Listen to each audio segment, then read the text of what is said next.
The paper is Development, Globalization and Society, and the module that we are going to discuss is Gender Critique of the Development Process. The objective of the module include to introduce students to the way development policies are structured.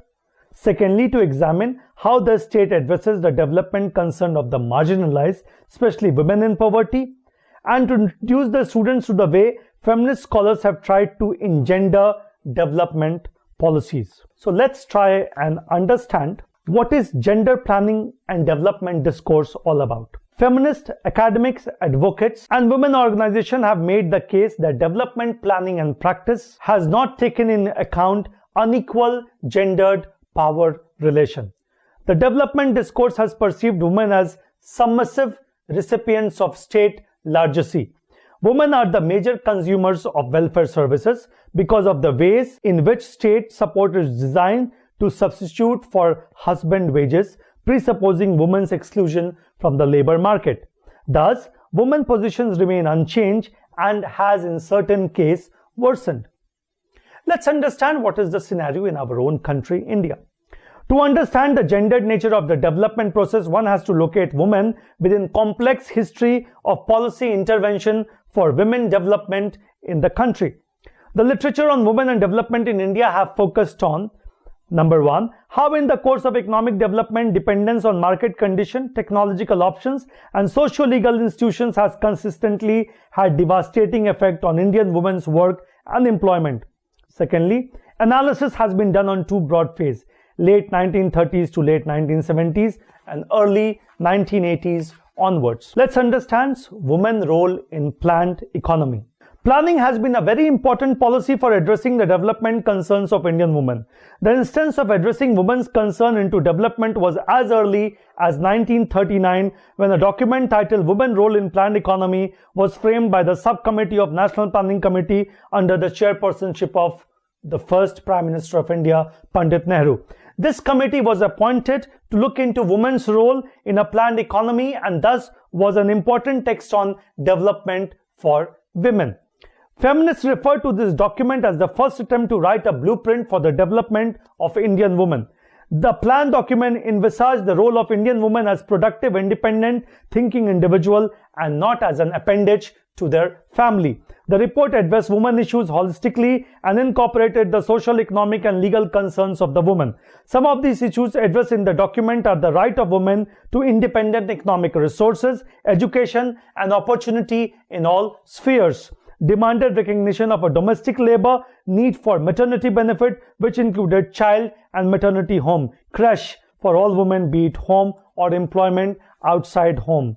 Political rights included voting right and the right to hold public offices. In this document, women were perceived as independent, productive individuals who have rights to demand the existence of state-maintained support structure so as to facilitate their productive role in society.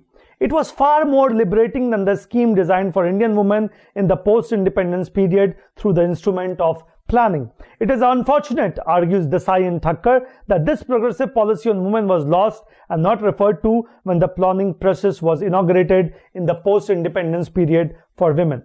Following independence, political rights were granted to Indian women through universal franchisee, but their social and economic rights were classified under non-justifiable directive principles of state policy. The directive principles of state policy are guidelines to keep the central and state governments of India. They have to keep it in mind while framing laws and policy for its citizen and the country. These provisions contained in Part 4 of the Constitution of India are not enforceable by any court, but the principles laid down therein are considered fundamental in the governance of the country, making it the duty of the state to apply these principles in making laws to establish a just society in the country. They aim at achieving social and economic democracy for establishing a welfare state. Directive principles are classified under the following categories: Gandhian, economic and socialistic, political and administrative, justice and legal, environmental protection and protection of monuments and peace and security.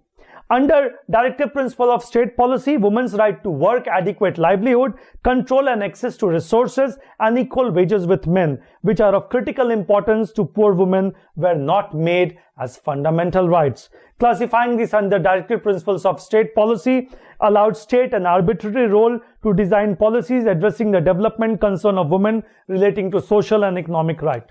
Now let's do the decades. To start with, 1950s and the 1960s. Development theories and ideologies in the early post-colonial decade of the 50s and 60s envisaged a direct role for the state in alleviating the poverty of the vast million of the people. The first government action of post-independence India was to initiate a massive process of social, economic and political transformation of society. Planning became the instrument to usher in development process, where its role was not only to direct economy on the projected path but also to have distributional role as well. Efforts to radicalize and restructure the economy were parallel by efforts to socially reform and modernize a largely agricultural society. Central to this was the notion of the planned economy. There were certain areas which were identified by the Planning Commission, and these were three areas of special focus for India's women development: education, social welfare and health. Till the sixth five-year plan, the approach to women issue was mainly welfare-oriented, celebrating the image of the nurturing and the caring mother.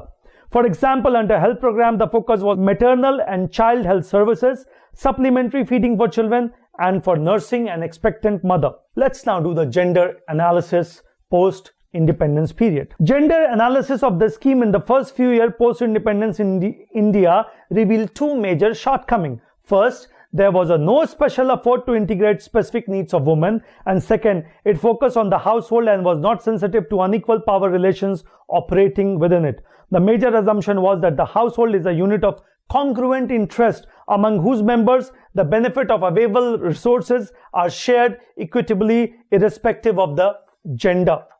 Debates on women and development.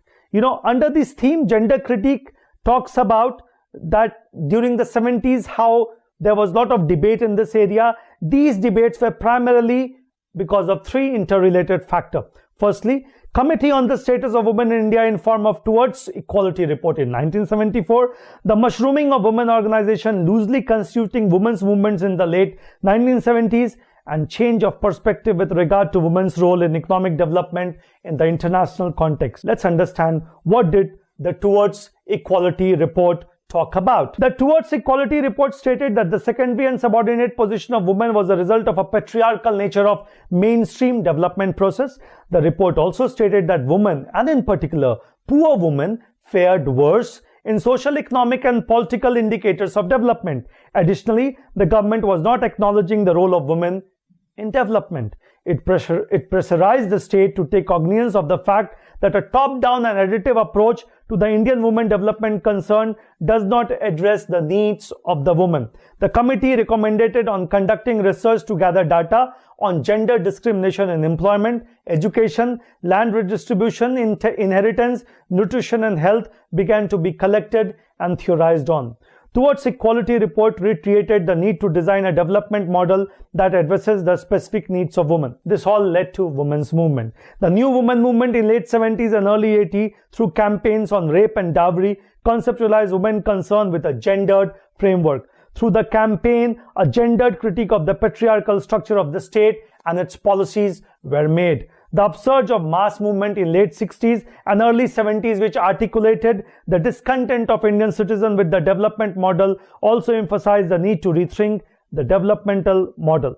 Kabir and Saunders argue that the two interconnecting factors led to a recognition of women as a constituency in development process. The first was the effort by academics such as Bosurup in 1970, who showed how women played a critical role in agriculture production in sustaining local and national economies. The second was the growing realization that the process of colonialism and modernization have had a negative impact on the economies of sub-Saharan Africa and the third world countries, and that in the third world country one could see women's increased marginalization. Therefore, there was a growing demand that women must be integrated into the development process as active economic agents if the countries are to truly prosper. Another influence was the social movement by women in the 60s and the 70s against male domination and oppression. It also involved a process of theorizing on patriarchy on lines of three theoretical perspectives: liberal, radical, and the Marxist socialist feminism. What was the impact of this discourse? There was a recognition that women issues have development policy implication, and there is a need to change the focus of development policies from welfare to economic efficiency. This pressurized the United Nations to take cognizance of women concerned into the development process as productive citizens. The declaration of 1975-85 by United Nations as the United Nations Decade for Women was equally important. The impact of this was seen in terms of research, funding, dissemination, media coverage, and pressure on countries to generate gender-specific data and status of women report. This gender critique of its development model made the Indian state structure its program in the 80s within the new perspective called Women in Development, or WID.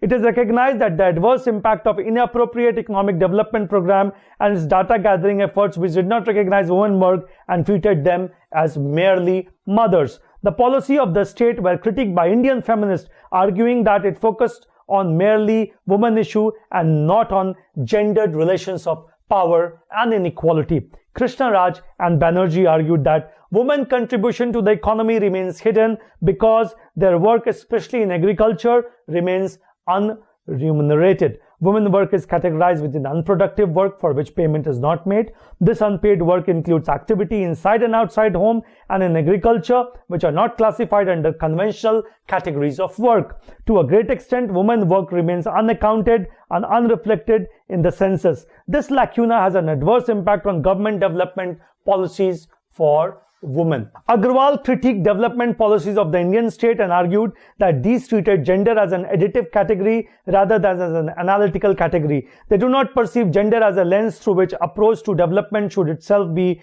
re-examined. Gender poverty is related to a lack of access to productive resources, and thus poverty elevation can be addressed only by removing the structural constraint. State-based program on welfare notion of provision of basic needs, that is food, education, and healthcare, without questioning the existing distribution of productive resources and political power or the social, caste, class, gender division of labor.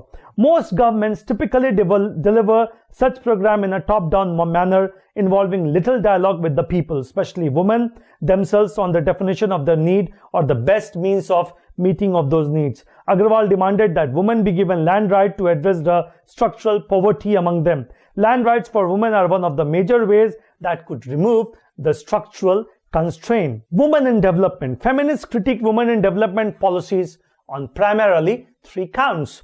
First, Saunders and Kabir argued that the women in development approach focus on programs of poverty alleviation and provision of basic need and thereby reinforced the Agrawal's argument. This view cast women into the role of manager of low-income household. It did not address the issue of women's unequal access to resources and power. Such an approach made it more acceptable to male-dominated agencies and did not challenge the structures of inequality and maintained a status quo. Secondly, Young argued that women in development policy was driven by the liberal ideology that believed in a universal category of women and their experience without being sensitive to the difference of class, caste, race, and ethnicity. This critique draws attention to the fact that the erasure of women's experience of poverty differs in relation to her location within the social structure.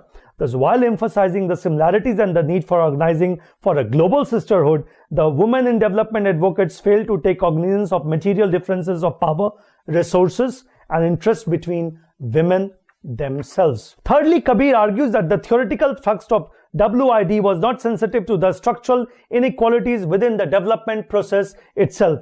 As a result of this insensitivity to structural inequalities, even after years of implementing WID policy, women continued to occupy a marginal place in development thought and policy. They were incorporated very often on symbolic terms. Further, this ideology did not provide space to challenge the dominant hierarchy of development priorities, which consistently privileged the domain of production of men over reproduction, where women were assigned primary responsibility. The Dawn perspective. An alternate theory to the dominant women in development perspective of the Western feminists was articulated by the Southern feminists and is called Dawn. Dawn stands for Development Alternative for a New Era. a network of activists, policymakers, and researchers from the Third World, argued that the development model was itself lopsided and favored the powerful and resourceful of the First World, and that the problem of development were not unique to the Third World. Dawn model argued for a development model that would be based on lived experiences of poor women, which would take into account the structure of caste, class, ethnicity that is central to an understanding of poverty and social inequality. It argued for an empowerment approach that would address the issue of gendered power relations. Thus, the need to recognize the multiple patriarchies within development model was emphasized. Dawn began in Bangalore, India in 1984 with a meeting of women activists, researchers, and policymakers from third world country. It focused initially on preparing for the 1985 Nairobi conferences by producing an analysis of issues of development for the perspective of the third world women, which resulted in a series of workshops in Nairobi and the book Development, Crisis and Alternative Visions, published by Dawn in 1985 and subsequently reissued in Geeta Sen and Karen Groen edited Development, Crisis and Alternative Visions. In 1986, the Dawn office moved from India to Sao Paulo, and the group created several commissions to develop strategies for advancing the cause of development free of gender, class, race, or national oppression. The alternative voice is a challenge to the hegemonic ideology in the development process of the First World War over the developing country of the Third World. Gender and development. The impact of Dawn perspective was perceived in the policy of gender and development. This policy aimed at conceiving development strategies that would reshape power relationship, especially in the context of gender, the socially acquired notion of masculinity and femininity, and gender relation, the socially constructed form of relation between men and women. Young argues that GAD activists highlighted two significant issues. First, they questioned the conventional liberal belief that the market economy would help spread egalitarian values and undermine authoritarian and male-based traditional attitudes. Secondly, they also highlighted an aspect of unequal relations, violence against women, which in any areas inhibited women from taking up opportunities targeted to them, such as literacy classes, credit, agricultural extension activities. Early 19 onwards, there was a certain change, which we will chronicle now.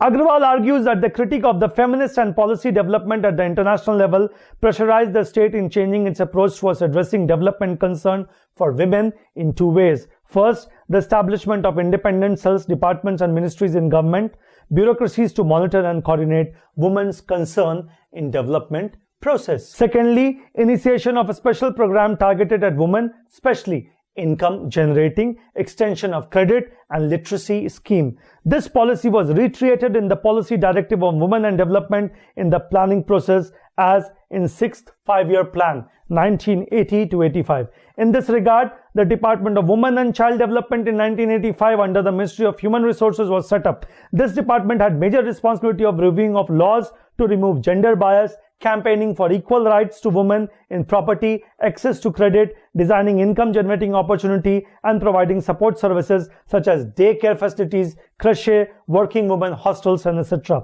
To this end, the 6th Five-Year Plan, for the first time in a chapter on women's development, focusing on three areas of health, education, and employment, were included. This plan emphasized economic independence, educational advancement, and access to health care and family planning. Efforts were made to formulate a special committee on women in various departments of the government to ensure that women issues get incorporated in the system. From the late 19 onwards, things moved ahead.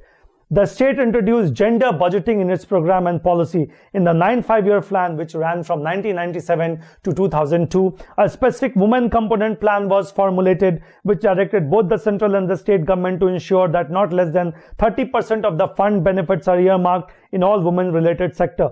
Further, from the 10th Plan, 2002 to 2007 onward, this became a policy and effort were made to reinforce gender commitment into budgetary commitments, stressing on the importance of gender budgeting. However, critics such as Sujaya argue that neither in the 9th nor in the 10th plan one could see sensitivity on the part of the policymakers to perceive poverty holistically. The only specific policy direction of addressing poor women was the affirmative action of reserving a percentage of benefit of anti-poverty program for below poverty line women. The Government of India titled the 11th Plan towards faster and inclusive growth. Feminist academicians have criticized it as a disappointing because it adopts an uncritical trickle-down approach to economic growth. Gender aspects are included in a section titled Gender Balancing, highlighting a stereotype understanding of women's role. The plan focuses on 3 areas specific to women: violence against women, economic empowerment, and women's health. Though the focus area is specified, there seems to be little discussion on strategies to be adopted to tackle these issues, except for a statement that appropriate provision in government policies are to be made.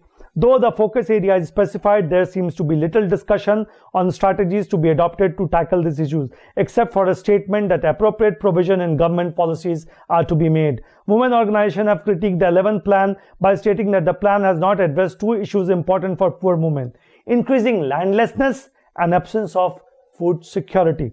Continuing the analysis of the planning process, it is argued that the 12th five-year plan approach reveals insufficient awareness of the specific problem of women, their unpaid labor, their distinctive economic contribution to the nation's economy. Policy approaches of the 12th plan are to stimulate growth through creating opportunities for the entrepreneurial class by liberalizing domestic and global market. Such an approach, feminist scholars analyzing the plan argue that it would not lead to inclusion. Instead, for the inclusive growth, one needs to have livelihood-centered growth strategies. Indian feminist critique of the Indian planning process over the last few decades raised 2 important issues. First, the critique of the Indian planning process. Secondly, the co-option of the feminist concept of gender mainstreaming, empowerment, and gender budgeting. On the first issue, feminists argue that the Indian planning process did not address the notion of multiple patriarchies. In India, multiple patriarchies operate through structure of caste, class, and ethnicity that determine the nature of gender relation. It is based on the relations of power between men and women. The power relation is expressed in a range of practices, ideas, and representations, including sexual division of labor, roles, and distribution of resources between women and men. The large number of development programs for women do not address these multiple patriarchy, and efforts to incorporate women concerns have often remained piecemeal. The binary of public-private, productive-reproductive, economic-cultural have formed the basis of development policies for women. Development policies of the Indian state, according to Swaminathan, there is nothing in our public policy that is geared towards tackling the systematic nature of class, gender, and caste-based discrimination. This is so because caste and gender inequalities are structural in nature and cannot be rectified by addressing individual or even individual household, which is generally the focus of development policy of the Indian state. In conclusion, one can state that globally there is a trend of state shrinking from addressing development, analyzed as a shift from welfare development state to the pragmatic, efficient corporation dealing with its citizens as consumer. This shift was not only observed within the philosophical ideological framework of development, but tends to also get reflected in the specific policies and programs that were initiated and implemented by the state. Thank you.